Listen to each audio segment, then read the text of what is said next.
നിശബ്ദം അതവന്റെ ഭാഷയാണ്. ചുറ്റും വെടിക്കെട്ടുകൾ പൊട്ടിയാലും അവന്റെ കണ്ണുകൾ മാത്രം പറയുന്നു, ശാന്തമായി നോക്ക്, എല്ലാം തീരും. അവന് വരുമ്പോൾ മരണം വരെ നിൽക്കും.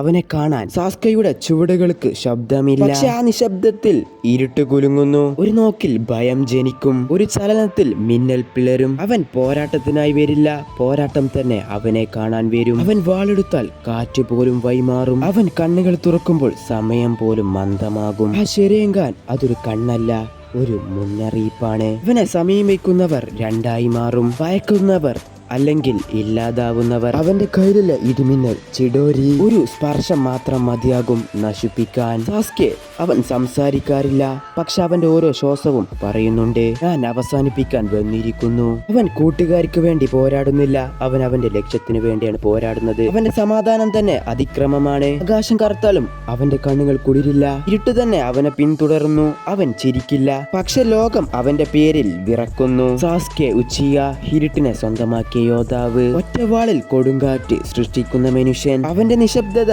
ഒരു യുദ്ധത്തിന്റെ മുഴക്കമാണ്. അവന്റെ നിഴൽ ലോകം മുഴുവൻ വീങ്ങും, കാരണം അവൻ സാസ്കെ ഉച്ചിഹ, നിശബ്ദതയുടെ ശബ്ദം.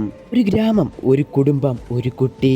അവന്റെ കണ്ണുകൾ ഒരിക്കൽ സ്നേഹത്തിനാൽ നിറഞ്ഞതായിരുന്നു, പക്ഷേ പിന്നീട് ആ കണ്ണുകൾ ദേഷ്യത്തിനാൽ കത്തി തുടങ്ങി. ഉച്ചിഹ ക്ലാൻ കൊനോഹയിലെ ഏറ്റവും ശക്തമായ വംശം. അവരുടെ രക്തത്തിൽ ഒഴുകിയിരുന്നത് ഷെരിൻഗാൻ അത്ഭുത ശക്തിയായിരുന്നു. അവിടെ ജനിച്ച ബാലൻ സാസുകെ ഉച്ചിഹ. അവന്റെ സ്വപ്നം സാധാരണമല്ല, അവന്റെ മൂത്ത സഹോദരനെ പോലെ ശക്തനായൊരു നെഞ്ചയാവുക. അവന്റെ പ്രിയപ്പെട്ട സഹോദരൻ ഇറ്റാച്ചി ഉച്ചിഹ. അവൻ സാസ്കയുടെ ഒരു നായകനായിരുന്നു.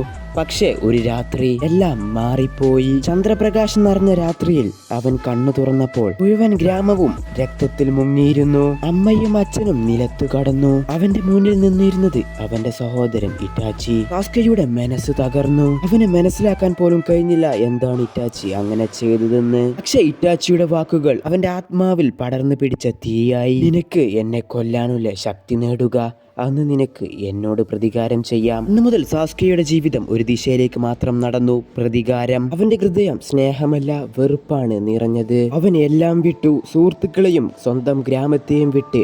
ഒരു ലക്ഷ്യം മാത്രം അവന്, ഇറ്റാച്ചിയെ നശിപ്പിക്കുക. ഒരിക്കൽ അവൻ അവന്റെ സഹോദരനെ ആരാധിച്ചിരുന്നു, ഇന്നോ അതേ സഹോദരനെ കൊല്ലാൻ വേണ്ടിയാണ് അവൻ ജീവിക്കുന്നത്. ഇറ്റാച്ചി എന്തുകൊണ്ടാണ് തന്റെ വംശത്തെ ഇല്ലാതാക്കിയെന്ന് സാസ്കേക്ക് മനസ്സിലാക്കിയപ്പോൾ സാസ്കെ ഒരു കാര്യം തീരുമാനിച്ചു, തന്റെ ഗ്രാമത്തെ ഇല്ലാതാക്കാൻ. പക്ഷെ അതിൽ നിന്നൊക്കെ രക്ഷിച്ചത് ഒരാൾ മാത്രം, നറൂട്ടോ ഉസുമാക്കി. ഇതാണ് സാസ്കയുടെ കഥ. സ്നേഹത്തിൽ തുടങ്ങി ദേഷ്യത്തിൽ അവസാനിപ്പിച്ച ഒരു ബാലന്റെ കഥ. ഒരു ബാലൻ തന്റെ ജീവിതം ഇരുട്ടിലേക്ക് വഴിവിട്ടപ്പോൾ സാസ്കെ ഉച്ചിഹ, നിശബ്ദയിലൂടെ ഉണർന്ന പ്രളയം.